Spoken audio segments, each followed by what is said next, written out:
Assalamualaikum warahmatullahi wabarakatuh. Ila hadirin Mustafa Rasulullah sallallahu alaihi wasallam wa kafatil anbiya wal mursalin wal ulama'i was salihin wa ila arwahi jami'il qubur muslimin wal muslimat wal mu'minin wal mu'minat syai'unillahi lahum al-fatihah. A'udzu billahi minasy syaithanir rajim. Bismillahirrahmanirrahim.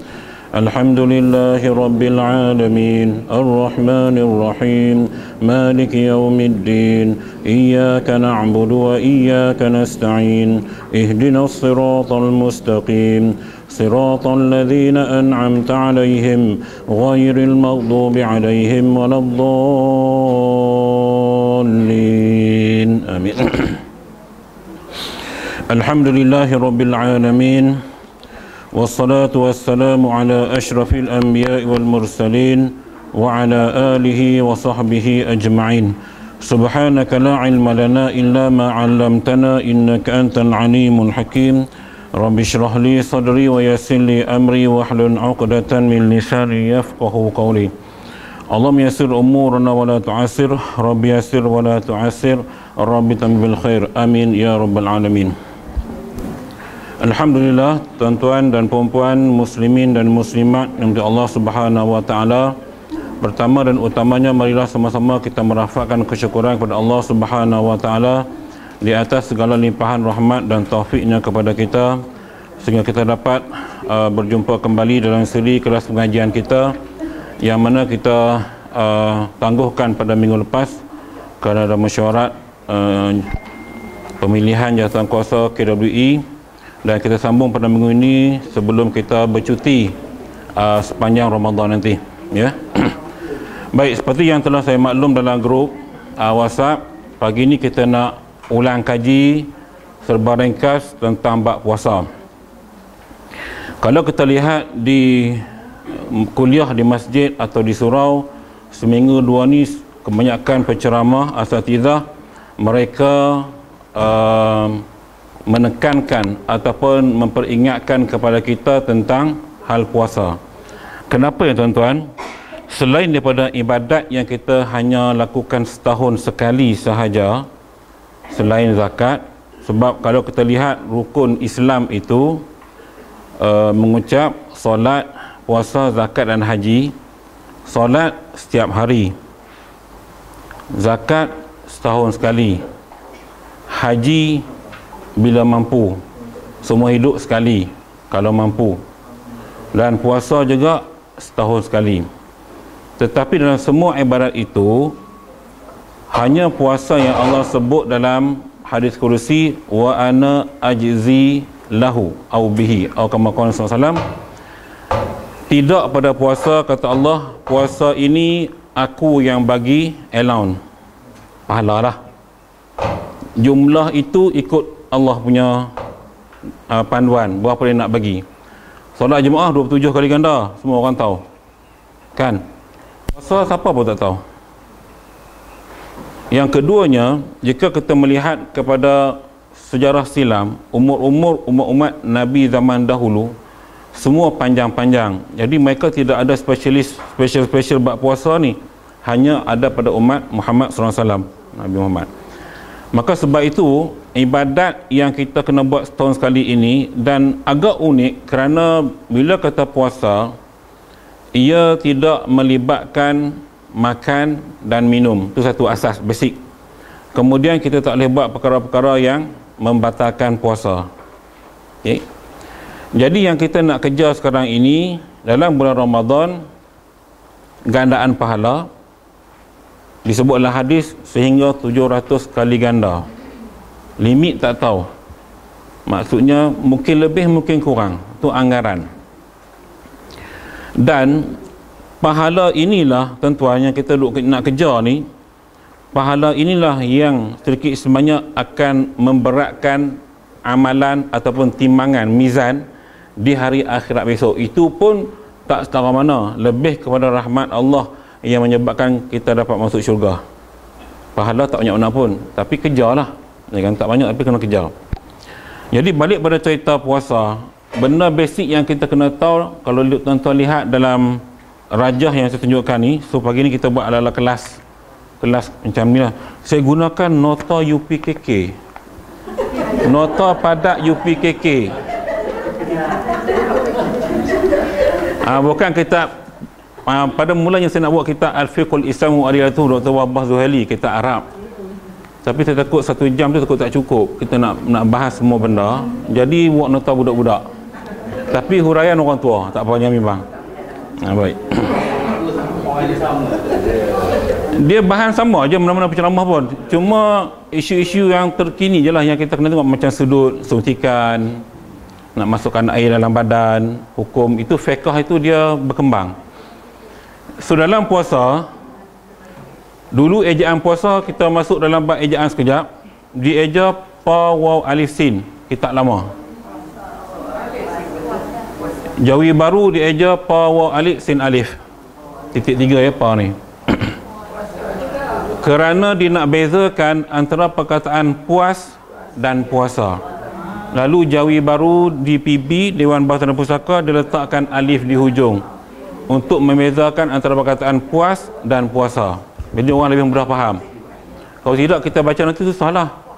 Okey. Jadi puas ni puasa. Jadi ada alif. Ni titik pa ada 3, saya buat satu je lah. So perkara pertama dalam mana-mana ibadat dalam Islam, tuan-tuan, yang poin pertama, mana-mana kitab dia akan mula dengan rukun. Sebab rukun ini asas. Satu rukun kita tak buat, batal ibadat kita. Rukun semayang 13, betul? Satu tinggal, batal puasa.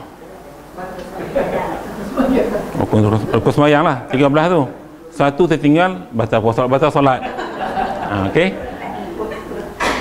Zakat ada rukun, haji ada rukun, dan ibadat puasa pun ada rukun. Cuma dalam semua rukun-rukun dalam ibadat ini, hanya puasa saja rukunnya hanya 2.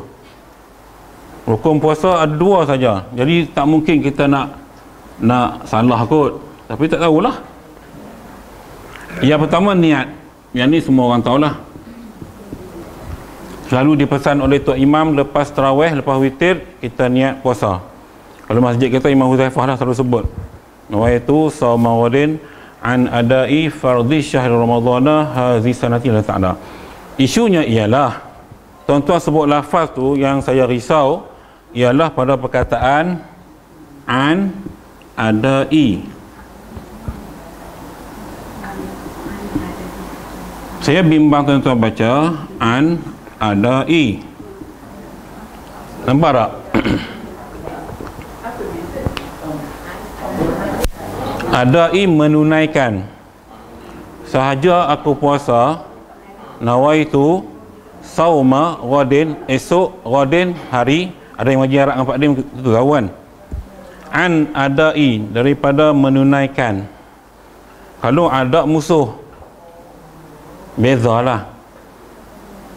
Jadi nak elak daripada kesilapan ini, maka niat Melayu mudah. Yang tak ada gigi, niat Melayu.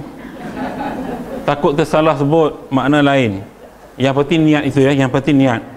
Sebab Islam itu mudah. Kalau yang Pak kita buat dua, yang Arabnya salah tetapi yang lainnya betul, okey lah. Yang penting niat.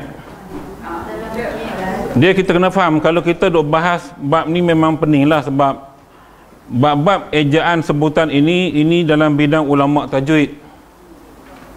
Ya, kita kena faham. Ulama fiqh yang penting niat. Bahasa Jepun pun tak apa.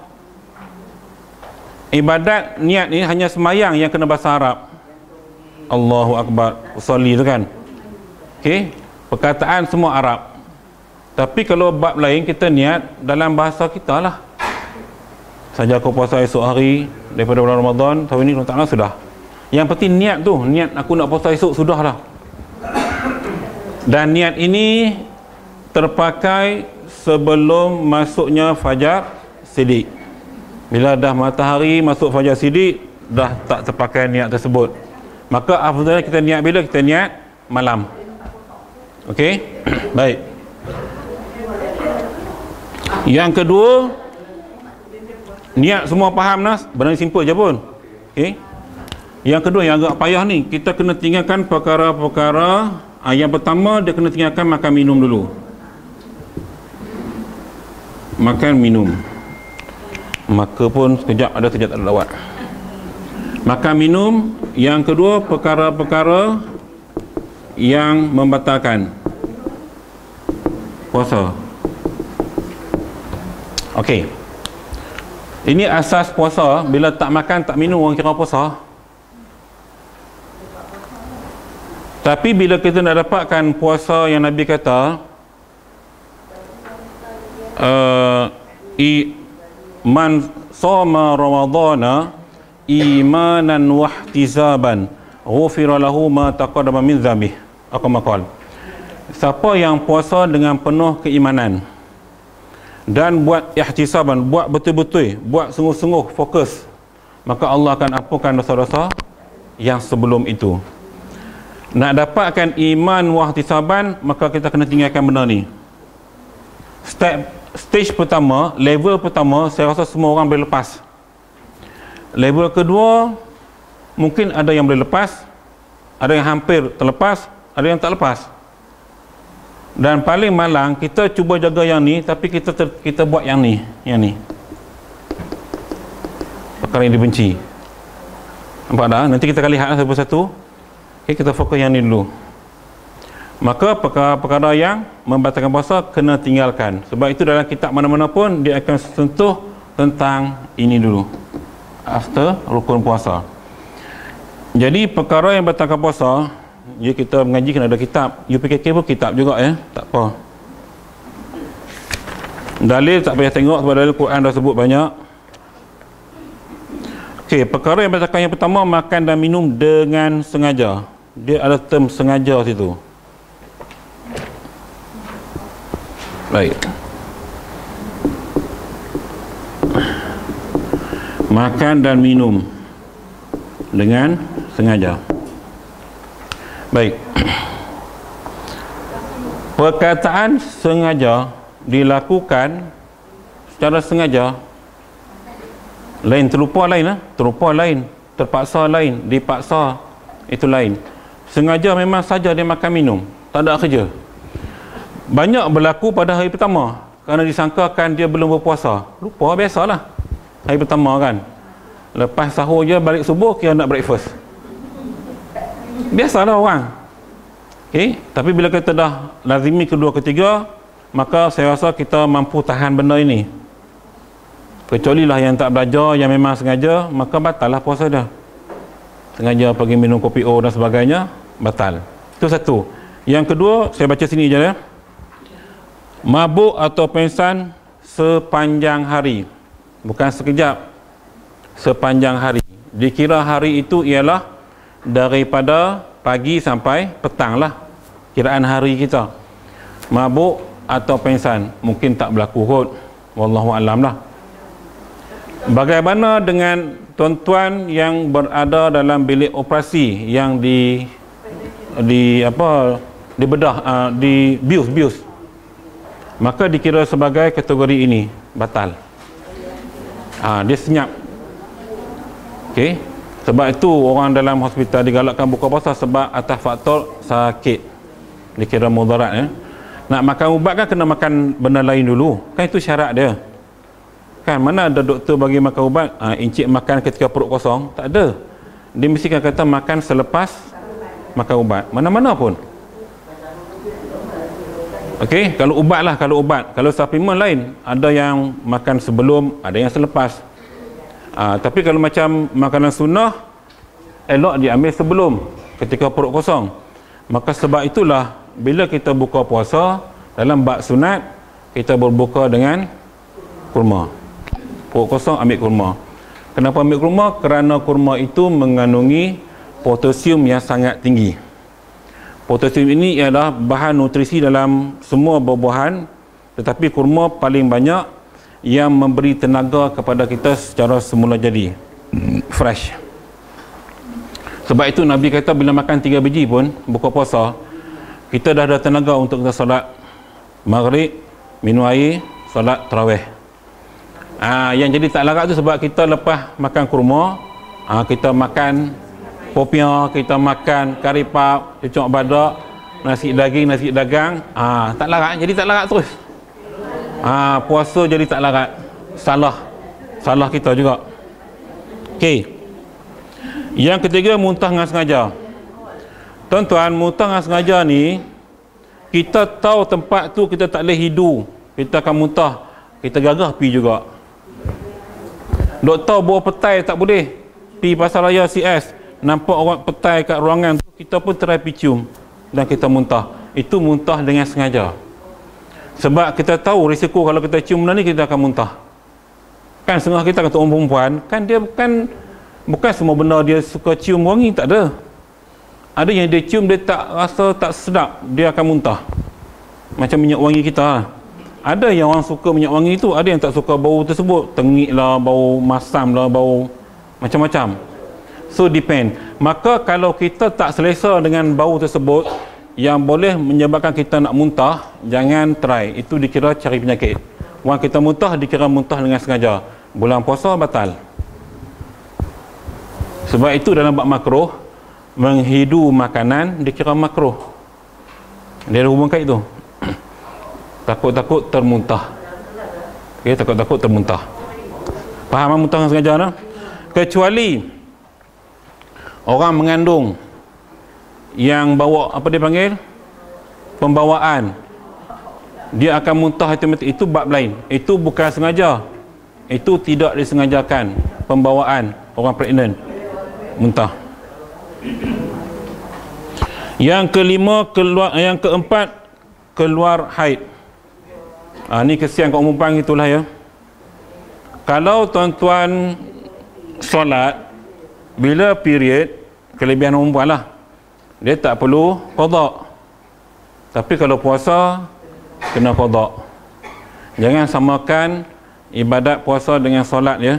Allah bagi keringanan pada solat. Kalau 14 hari period, 14 hari lah tuan-tuan relax, sudut solat lah. Ibadat lain nak buat, zikir semua buat lah. Dan puasa tak. Kalau kita period, maka kena ganti balik. Ingat tu, tolong ganti sebelum menjelangnya Ramadan akan datang. Kalau tidak, kena bayar fidyah, qada dan fidyah. Bab ni panjang lah, kalau nak cerita memang akan keliru. Cuma secara umum, tolong perempuan qada sebelum sampai Ramadan berikutnya. Paling malas, buatlah puasa 6 sekali niat qada. Ini siapa malas lah. Siapa malas, rajin buat asing-asing, pahala lebih lah. Sebab kita buat ibadat tu berasingan daripada kita gabung. Macam solat sunat kan, kita nak malas, kita gabungkan solat tahiyat masjid, solat qabliyah, boleh gabung, tak ada masalah.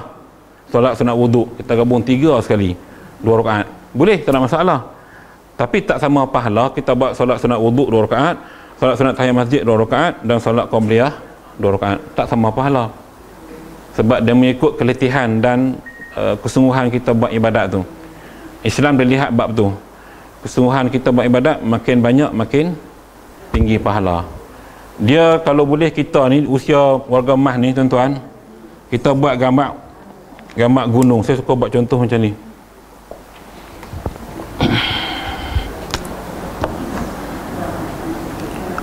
Bukit. Situasi kita lah ni kita lah ni. Taman Putra Perdana, usia sekarang kita lah semua ni, maksud saya lah. Makin meningkat umur kita, ibadat kita jadi lagu ni. Faham tak maksud saya? Makin dapat sikit. Dia kalut macam-macam.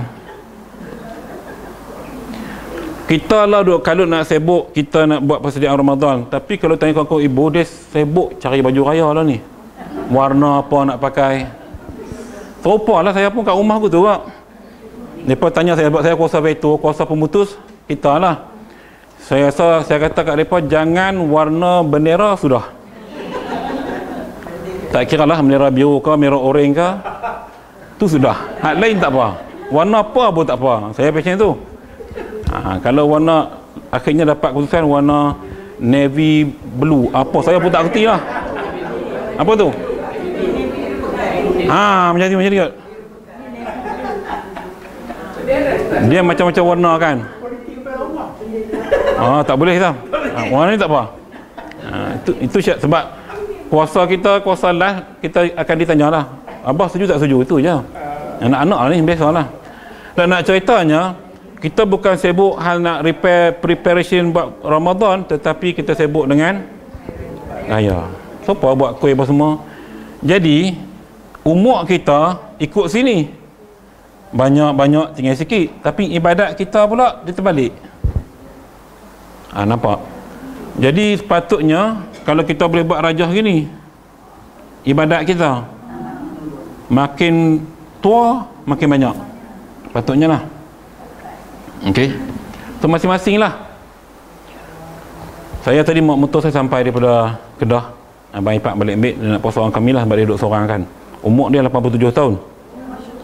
Api nak tengok, sembang tak nak nyanyuk apa. Macam Kak Minah kita sama. Cuma dia tak boleh gerak, dia badan besar, jadi dia kena mengesak lah. Tapi sembang semua tak ada masalah. Telinga pun okey, jadi kita nak sembang pun mudah, tak ada masalah.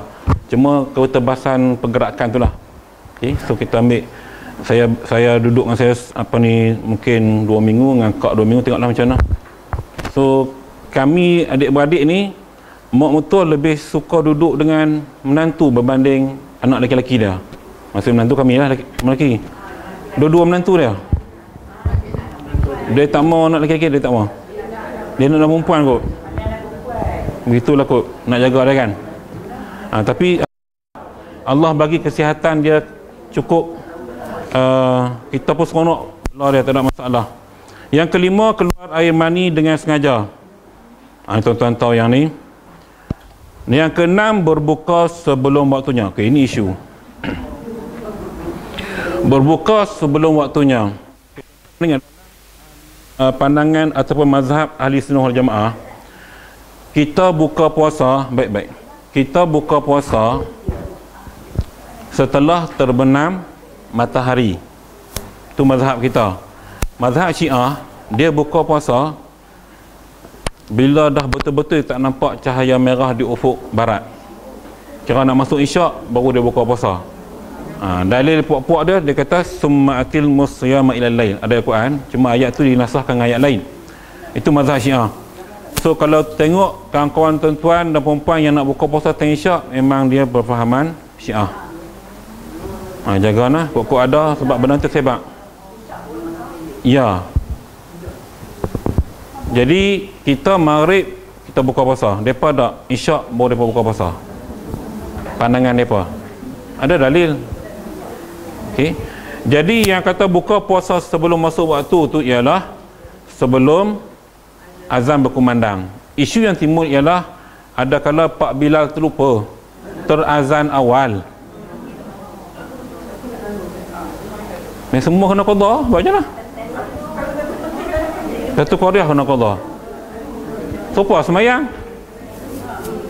Kena qada balik lah. Sebab kita semayang awal belum masuk waktu dia. Zaman lah ni kita ada jam belakang betul. Handphone kita ada jam. Radio ada tapi buka jarang kat rumah. TV pun ada tapi jarang buka juga. Anak cucu kita tengok kartun je pun. Kalender waktu solat di handphone pun ada. Jadi masing-masing boleh buat keputusan untuk buka puasa. Tak perlu tunggu Pak Bilal azal. Kadang-kadang dia terlewat. Kadang-kadang di awal waktu. Bergantung keadaan. Yakin masuk waktu, syarat dia buka. Yang batal puasa kalau buka awal waktu. Lewat tak apa.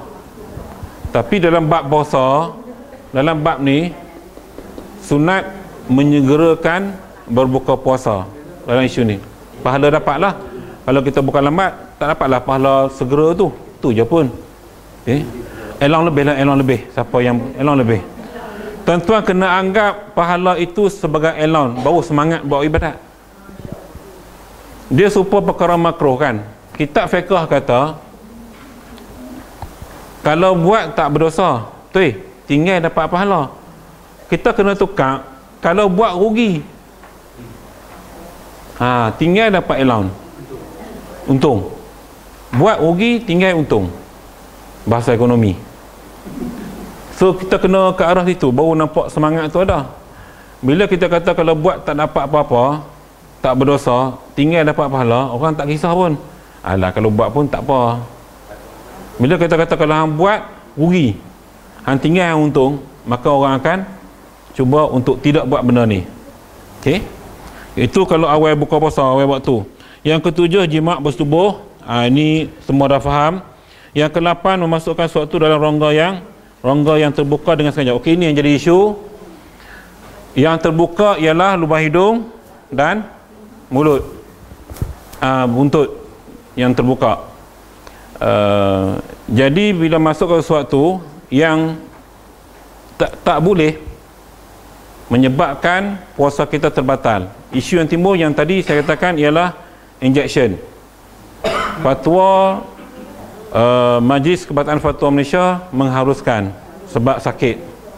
Begitu juga dengan rel air, yang masukkan air pun sama. Jadi tidak ada masalah siapa yang puasa kalau nak cucuk. Okey, kalau sakit lah yang memerlukan injection, terpaksalah. Tapi tak batal ya. Jangan takut. Ia bukan rongga terbuka, kulit rongga tertutup. Yang terbuka lubang hidung je pun. Itu pun setakat kawasan sini okey. Jangan sampai kemudian korek. Hidung dia nyawa tak kali dia punya ni. Mek darah tu okey, cuma risaunya sebab kita puasa, bila darah keluar banyak pada badan, HB kita akan low. Bila darah akan low, satu darah akan low, yang kedua darah merah kita akan kurang. Bila kurang, berbahaya untuk badan kita. Takut-takut darah putih melebihi darah merah, jadi autoimun nanti susah, ataupun akan jadi kanser darah. Takut itulah. Okey, hak mana yang boleh elak, kita elaklah dalam puasa ni. Okey, baik. Ya. Ya, itu pun kalau boleh elak sebab memang kita tertelan air. Saya rasa petua sikit lagi saya dah bagi tahu malam tu dalam kuliah di masjid baru ni. Menggunakan minyak habatus sauda. Minyak habatus sauda kita campur cuka buah kurma. Saya sampai hari tak sakit gigi tuan-tuan. Sampai hari ni. Ingat nak cabut dah. Bila buat petua tu, alhamdulillah Allah bagi kesembuhan sampai sekarang. Tak sakit-sakit dah. Spray tu campur cuka buah, kita komok, jangan telan, komok dalam 3-4 minit, luah balik. Kejap je, dia macam ubat kebas tu. Dia akan hilangkan satu, yang kedua dia akan matikan bakteria di kawasan rahang gigi kita. Petua paling mudah untuk siapa yang nak jaga gigi. Ya.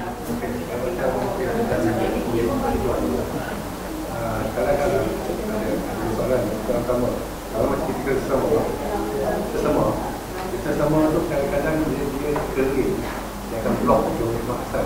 Jadi boleh kalau kita kahwin. Baik. Yang pertama, yang kedua dia kadang-kadang sesama tu masuk, dia akan masuk ke juga. Betul. Baik, bagus soalan ni. Dua soalan. Yang pertama, bila kita sesama, kadang-kadang hingus kita rasa tak selesa. Jadi kita kadang-kadang terpaksa korek. Okey. Dia kena lihat kepada uruf setakat mana kawasan yang disebut sebagai zahir, kawasan yang kita katakan adat kata nampak kawasan lubang hidung. Yang tu tak apa, yang tak boleh ke dalam lagi.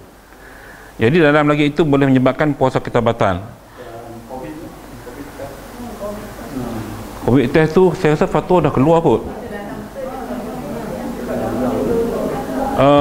Fatwa dah keluar, cuma ada pertelingkahan di kalangan ulama kita di Malaysia khususnya, sebab fatwa kebangsaan tapi ulama-ulama mufti negeri ni ada yang bangkang kerana dia cucuk sampai ke dalam.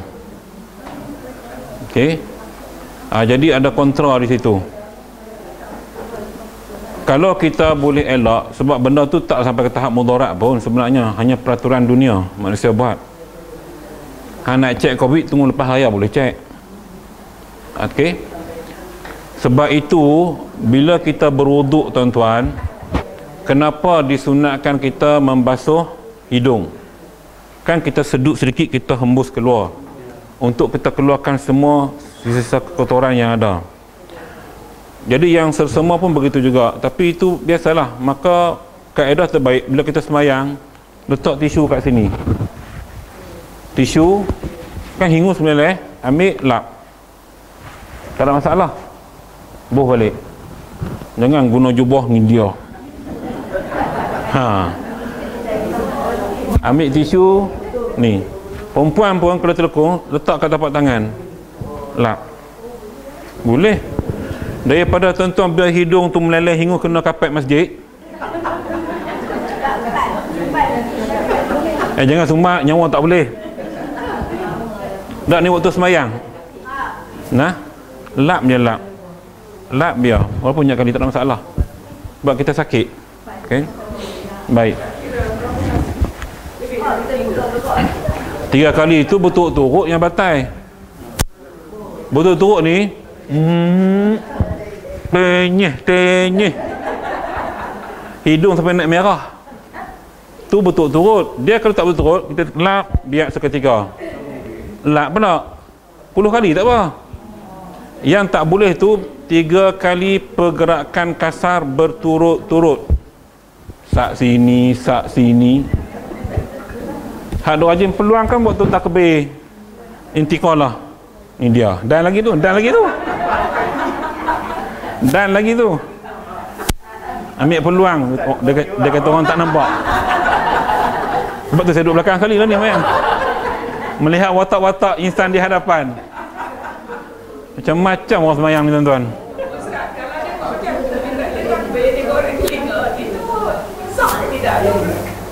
Dia kira pergerakan tu. Dia cuma dia buat gitu supaya dia rasa tak perasan aku buat lagu ni, tak nampak pergerakan tu, faham tak? Daripada dia duduk macam ni, dia gorek telinga. So dia ambil kesempatan waktu dia tangkat tangan nak takbir intiqalah tu, dia sempat. Allahu Akbar. Siapa orang berdoa tuan-tuan? Kita khusyuk, member sebelah ni dia sampai gini. Kita doa-doa terhidung lekat jatuh. Doa benda lain dapat terhidung. Banyak berlaku kan. Itu dunia hari ni lah. Macam-macam orang ambil. Tak doa tu tak khusyuk lah. Kan dia ambil peluang santai-santai. Dia korek terhidung satu hal. Dia jentik tu. Kena ke orang yang tak ada tangan. Allah. Macam-macam manusia ni. Oh, soalan kedua. Kahak. Kalau sampai ke tahap kita tak boleh nak keluarkan, pelan je lah, tak ada masalah. Tapi kalau boleh tahap kita keluarkan. Cuma ketika dalam solat, ini jadi isu. Sebab tu saya katakan, kalau boleh tisu tak sini, kita cuba usaha untuk keluarkan dia dan cuci. Ya. Kalau dia tak boleh, baru telan. Itu dimaafkan sebab keterpaksaan. Dia betul kadang-kadang bila kita datang sesama, dia punya saluran tengkuk kita punya pernafasan dengan kerongkong tu dia tak stabil. Okey. So menyebabkan kita suka nak bernafas. Suara kita pun jadi tak cantik. Ya.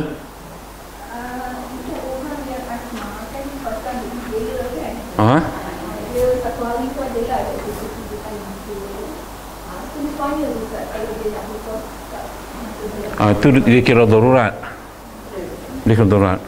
Untuk asma yang kita guna net tu kan. Okey. Kalau kita tak net, mudarat pada nyawa kita. Orang boleh apa dia? Memanglah. Sebab itu saya selalu bagi petua. Petua ni mudah sangat tuan-tuan.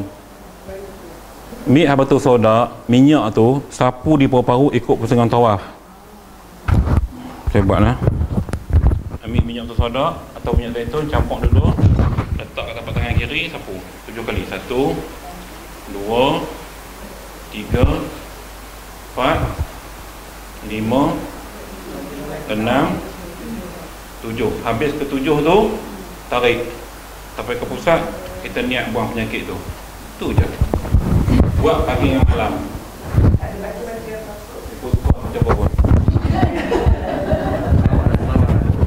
Dia perubatan Tibun Nabawi ni tuan-tuan, dia mudah je pun. Nabi ajak kita, para sahabat ajak, para ulama perubatan ajak kita. Mudah, cuma kita nak buat dengan tak nak buat je. Kaedah tadi tuan-tuan, buat berturut-turut 3 hari ke 7 hari, tuan-tuan punya masalah asma akan hilang, pergi jauh terus, tak main dah. 3 ke 7 hari. Maksudnya 3 hari itu turut-turut ataupun 7 hari turut-turut, bergantung pada tahap level kita punya asma. Lepas tu rajin makan madu lebah, insya-Allah. Tak ada net-net mah. Seduk rawat pun orang dah, mudah pun. Ni kena bawa net merata tempat. Jadi kaedah Islam dah ajak cara rawatan untuk mudah kita ibadat tadilah. Kita duduk seduk juga, habis seduk lagi. Jadi itulah. Banyak masa kita terbuang lah. Okay, dari sudut hukum, benda tu mudarat, tu dimaafkan. Tapi sedut tu sekadar untuk hilangkan kesesakan saja, jangan sampai melampau-lampau. Tu je pun. Okey, kita nak cepat. Yang ke-9, gila walaupun sekejap, batal puasa. Okey. Dan yang ke-11, murtad. Yang ke-10, nifas atau wiladah beranak. Yang ke-11, murtad. Okey, habis perkara yang batalkan puasa. Kita masuk al-makruh. Saya nak cepat ya. Makruh bercakap-cakap perkara yang haram seperti mengumpat, memaki hamu dan sebagainya. Tentu bab ni saya nak urang jelas, bagi jelas sikit. Kita bercakap-cakap ni tuan-tuan, beda banyak kategori.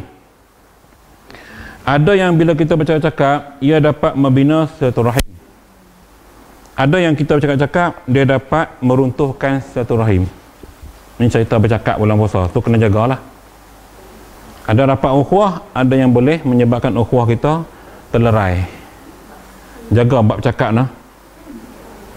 Dan bila bab cakap, ada kala boleh bagi orang semangat dan ada kala boleh downkan orang. So jagalah kita bercakap bulan puasa. Tu kena jaga tu bab makruh ni. Nah. Boleh ceriakan orang, boleh downkan orang, itu cerita bercakap. So kena jaga-jaga bab cakap ni. Hati-hati. Makruh Melihat perkara-perkara yang haram seperti aurat, gambar lucah dan sebagainya. Ini masalah. Aurat maksudnya rambut orang yang tak tutup, perempuan lah, lelaki-lelaki tengok, dan bentuk tubuh yang lain lah. Okay. Jadi benda itu boleh menghilangkan pahala puasa kita. Rugilah. Berbuka dan bersahur dengan makanan yang haram seperti makanan curi. Walaupun dia curi, tak kira siapa punya lah. Dia puasa, tapi nak buka puasa tak nak makanan dia pencuri. Hukumnya makruh di sini, tapi perbuatan mencuri itu haram. Okey, puasa sah, tak ada masalah. Menggosok gigi selepas gelincir matahari. So nak gosok gigi awal pagi. Lepas tu jangan gosok gigi dah. Mulut berbau tak apa, itu bau haruman syurga. Tak apa, mulut orang puasa bau itu bagus, tak apa. Membuang masa dengan perbuatan sia-sia, itu makruh. Mencium isteri dan suami. Ini cerita pasangan baru mendirikan rumah tangga kot. Nikah bulan Syakban. Jam, Nuri bulan Syakban, kemarin Nuri.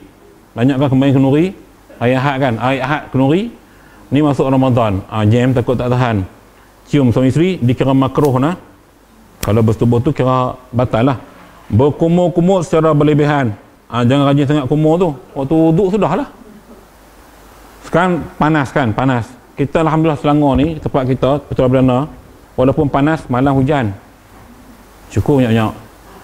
Kedah sana ni, mak motor saya cerita, 40 darjah Celsius sekarang. Bahang ya Allah. Oh, dahsyat. Mandi secara berlebihan.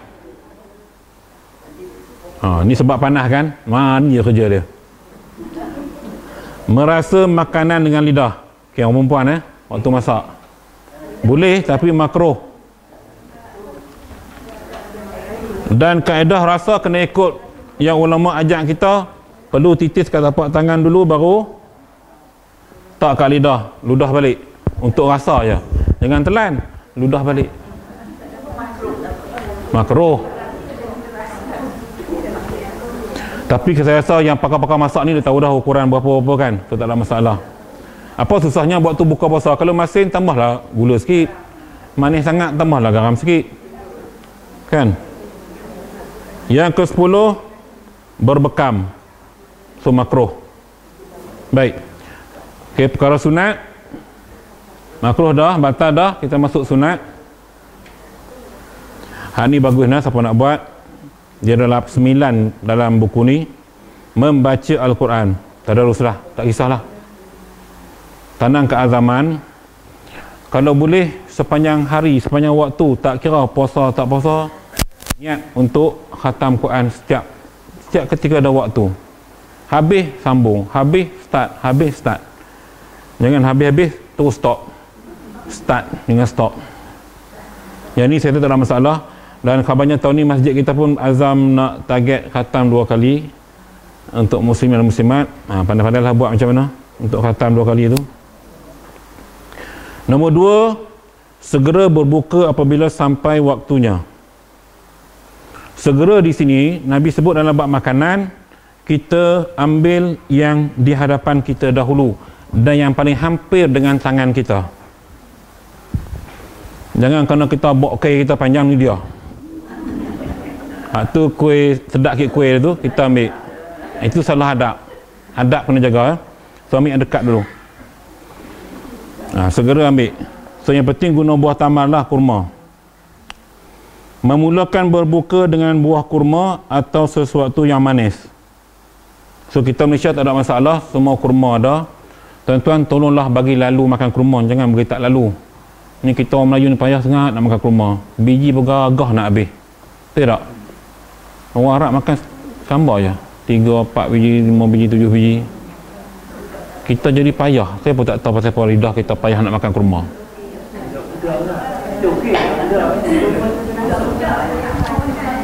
Kena ajak. Kan dalam bab rawatan Nabi sebut dalam satu hadis, siapa yang makan ajwa 7 biji maka ia akan terhindar daripada sihir dan penyakit-penyakit berat. Hadis sahih. Baik, 7 biji itu bukan sekaligus. Janji sehari itu kita boleh ambil 7 biji. Sekaligus saya rasa saya pun tak boleh. Kena mekjul pula, ni dia besar ni. Baik. Kalau takat Safawi, mekjul besar. Okey, isu kurma pula sekarang diviralkan Israel. Semua kurma Israel adalah daripada tanah Palestin. Meja kurma daripada Palestin, kononnya lah. Cina ambil daripada packing balik. Kena tengok betul-betul daripada Palestin, yang di West Bank, sebab di Gaza tak ada. Hancur. Di West Bank ada sikit ni. Satu yang tu, yang keduanya kurma yang kononnya Palestin adalah daripada Jordan. Dia lalu kot tu kot sepadan tu. Jadi jangan kita terikut dengan sentimen. Orang jual ni dia akan guna sentimen. Tak kira lah kurma kan minyak zaitun kau benar kan. Jadi kita yang terpengaruh dengan sentimen, kita akan belilah siang nak bantu. Hakikatnya kita bantu orang lain, bukan bantu Palestin. So ambillah kurma daripada banyak, daripada Tunisia ke Algeria ke, banyak. Okey. Kadang-kadang kita johan membeli. Beli johan, makan lah. Kadang-kadang bulan puasa kita beli kurma, tahan sampai puasa tahun depan tu. Tak habis. Duduk dalam peti ais situ. Ada. Semangat membeli. Member offer beli dah, makan tidak. Cuba ya, tak tahulah. Saya belajar, cuba. Boleh juga isi rumah 7 biji tu. Kadang-kadang lupa juga. Nasib lah. Memperbanyakkan sedekah. Tuan-tuan, jangan lupa bulan puasa. Kalau bulan tak puasa, tuan-tuan sedekah harian biasa. Bulan puasa tolong lebihkan gandaan tu. Katalah contoh bulan tak puasa RM10 sehari, naikkan RM20. Bulan puasa naikkan RM20. Bagilah kat siapa pun ikut suka. Mengerjakan solat sunat tarawih di malam hari, ni rugi siapa tak sunat tarawih. Memulakan berbuka dengan membaca doa. Kita pun selalu rajak doa. Cuma doa ini ada perbahasan sedikit. Antara Allahumma laka sumtu wa bika amantu wa ala rizqika aftartu bi rahmatika ya arhamar rahimin. Dengan doa Allah barikana fi ma razaqna wa qina adzabannar, dan dengan doa bismillah ya Allah barakatillah. Ada yang kata setengah padangan tu yang bibarakatillah itu doa makan, doa yang sebelum kita menghadap makanan. Ada yang katanya doa tu dibaca selepas makan, Allahumma lakal sumtu tu. Tapi kalau ikut menjadi pandangan, ikut je apa yang kita lalui sekarang ni, baca je doa tu. Yang penting kalau tak ada baca pun baca bismillah. Okey? Ya. Yang tu boleh juga, tapi itu kaul yang tak ramai diamalkan. Dia pandangan ulama ni macam-macam. Yang asasnya bismillah. Tu je. Niat. Melambatkan waktu bersahur. Kalau sekarang subuh masuk 6 suku, 6.16, pukul 5.45, 50 sahur. Okey. Meninggalkan perbuatan mungkar dan melakukan banyak amal kebajikan. Okey, habis. Baik. Okey, itu saja berkaitan dengan puasa sebab dia banyak lagi. Perbuatan mungkar. Baik, ini ada hajat. 2 hajat. Baik. Ni. Hajat pertama daripada Puan Sanariah Mak Zana dari Jalan 7/20 kelas 7, baru keluar wad semalam minta doa kesembuhan dan dapat menjalani ibadat di bulan puasa. Yang kedua, doa selamat untuk Puan Hajah Kamaliah yang akan berangkat pergi umrah pada hari Sabtu ni. So, ada 2 doa selamat ya. Baik, jadi insya-Allah kita akan baca doa. Mudah-mudahan Puan Sanariah kita sihat sedia kala, dan juga Puan Kamariah insya-Allah dapat mengerjakan umrah, selamat pergi dan balik, dan mendapat umrah yang mabrurah insya-Allah. Bismillahil Fatihah. A'udzubillahi minasyaitonir rajim. Bismillahirrahmanirrahim. Alhamdulillahirabbil alamin. Arrahmanir rahim. Maliki yaumiddin. Iyyaka na'budu wa iyyaka nasta'in. Ihdinas siratal mustaqim. Siratal ladzina an'amta 'alaihim ghairil maghdubi 'alaihim waladdallin. A'udzubillahi minasyaitonir rajim. Bismillahirrahmanirrahim. Alhamdulillahi rabbil alamin. Hamdan syakirin, hamdan dzakirin, hamdan radin, hamdan mustaghfirin, hamdan yuwafi ni'amahu wa yukafi'u mazidah. Ya Rabbana lakal hamdu kama yanbaghi lillahi wajhika wa 'azimi sultanik.